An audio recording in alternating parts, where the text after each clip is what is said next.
Hello, friends, and welcome back to Stories About Entitled People.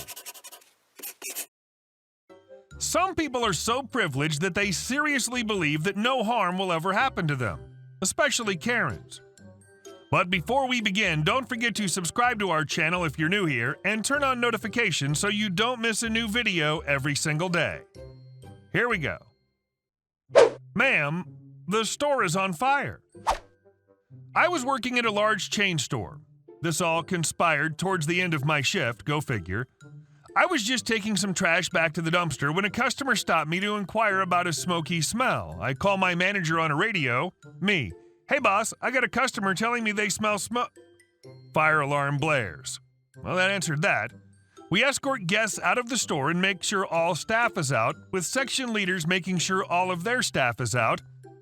What happened next is just plain stupid. Some Karen was flabbergasted that the manager of the registers wouldn't go in and ring out her groceries. Karen, hi, I have a cart of groceries. Can I just check them out really fast? Manager, ma'am, the store is on fire. It's against company policy, not to mention illegal for me to return to the store. I'll give you my cart and everything. It's not that much stuff. But it's a cart full of groceries? I'm not going in there to wring out some groceries. The building's on fire. At best, I can have the fire department retrieve any personal items. But I need those groceries. There's a different store the next block over. I'm sure they have the groceries you need. But I already did my shopping here. They're frozen items. I'm sorry, but I'm not going in the store while it's on fire. This went on much longer than it should have before Karen eventually huffed off. My manager explained multiple times that the store was on fire, but she just couldn't grasp the concept of how dangerous and stupid it was to demand we risk our lives for her groceries. Mind you, there was no mistaking that the store was definitely closed for the evening because of the fire. Fire trucks were all around, cops, ambulances, etc. But there were still people driving by asking if we were open. For those wondering, our trash compactor caught fire. Turned out some teens thought that lighting garbage on fire was funny. They were caught, arrested, and charged with a felony. Fortunately, the fire was contained to the trash compactor. No product was lost. The building was not damaged, save for the smell of smoke the next few days while it aired out. And most importantly, no one was injured. Does the word fire carry no sense of urgency with these people? And our second story. I was accused of robbery and almost arrested. I got revenge. This happened when I was 16 in 2006. I was going to school in New Zealand. The next day, I went back to Australia. My mom lived in New Zealand and my dad lived in Australia. Cast, police officer, me, and Sally. Not her real name. On my last day of school that year, my last lesson of the day was art. I was about to start packing up when there was a knock at the door, and a few minutes later, my teacher asked me to go out into the hall. I went out, and there was a police officer standing there with a stern look on her face. Clearly not a social visit. Police officer, Miss OP, I need you to come with me to the station. Me, confused. Why? Is there something wrong? Police officer, we can discuss it when we get to the station. Me, still not understanding what was going on. Okay, but today's my last day here and I need to pack my things and get some stuff from the office. That's okay, I can wait. So I got the rest of my things and followed the police officer to her car. When I got in the car, I asked if she could tell me what was going on. She told me there was a break-in earlier that day and my name was mentioned as the person that was there. I'd been at school all day, so it obviously wasn't me. When we arrived at the station, I was put into an interview room while the officer left to fetch something.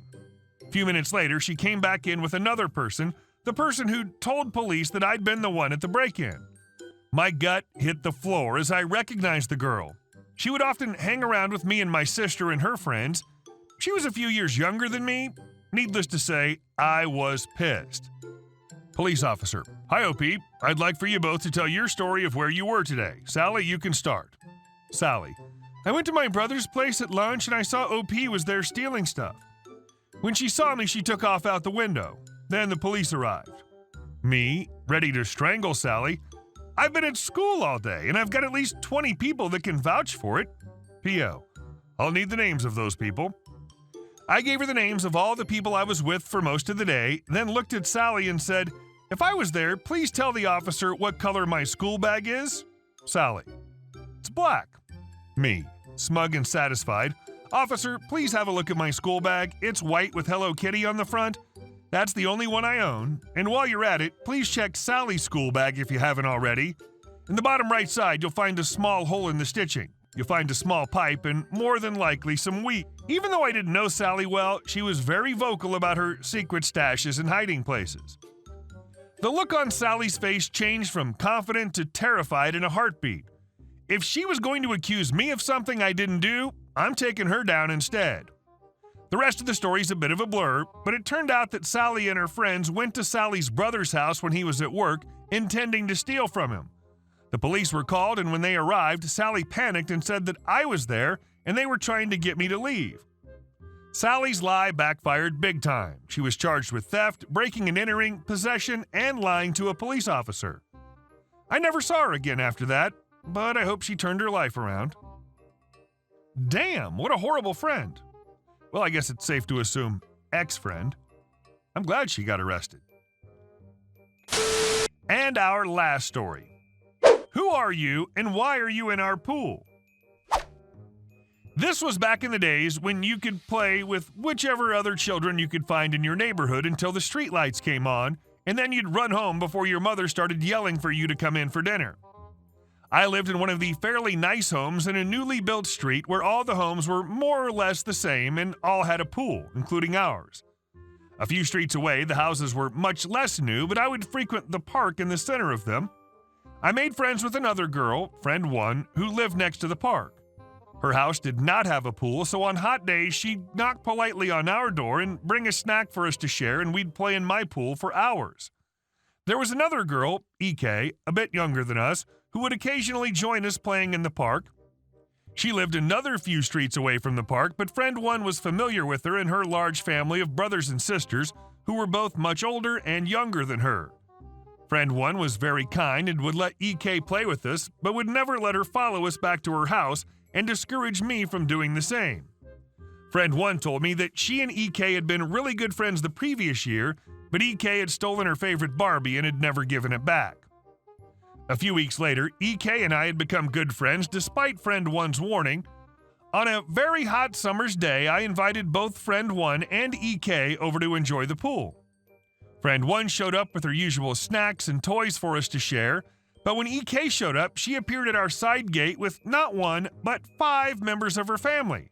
2 of her younger siblings, maybe around 5 years old, and 2 older siblings, a teenager and another a few years older than us, all of whom ignored me and barged straight past me to dive into the pool and started playing around and making a mess. I remember I was a little stunned and went inside to let my mother know that we'd need more sausages on the barbecue for lunch for my friends. Of course, she wanted to know why. I could only tell her that EK had brought some friends. My mother was stunned and asked me if I'd invited them. When I said no, she stormed straight outside and told them that only EK was invited and that she was fine to stay, but that the others were rude to invite themselves and there's no way it was safe for the 2 5-year-olds to be unsupervised. I remember the teenager had a few words to say, but my stepfather stepped in and told them to go home. EK was dragged out by the teenager and left scowling daggers at me. A few days later, friend one told me a lot of the nasty things EK had been saying about me to her and the other children who lived in the area. I was so upset that I told my mother, who immediately took me over to EK's house to talk it out. EK's mother, EM, answered the door.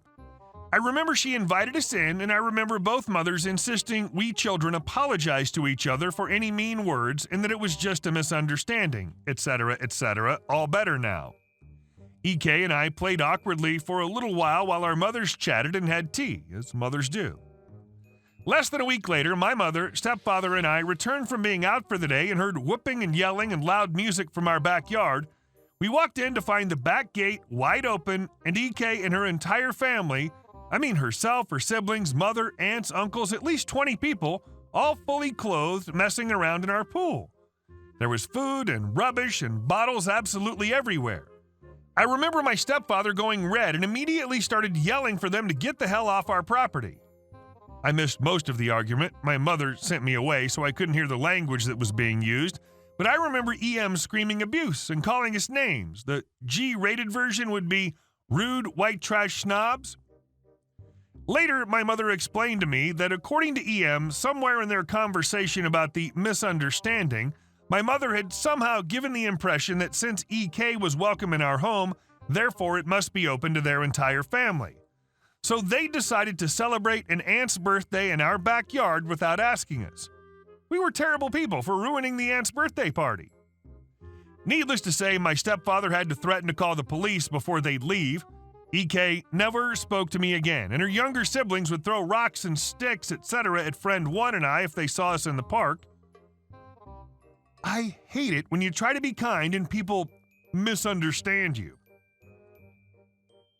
Hey guys, thanks for watching the video. I'll see you in the next one.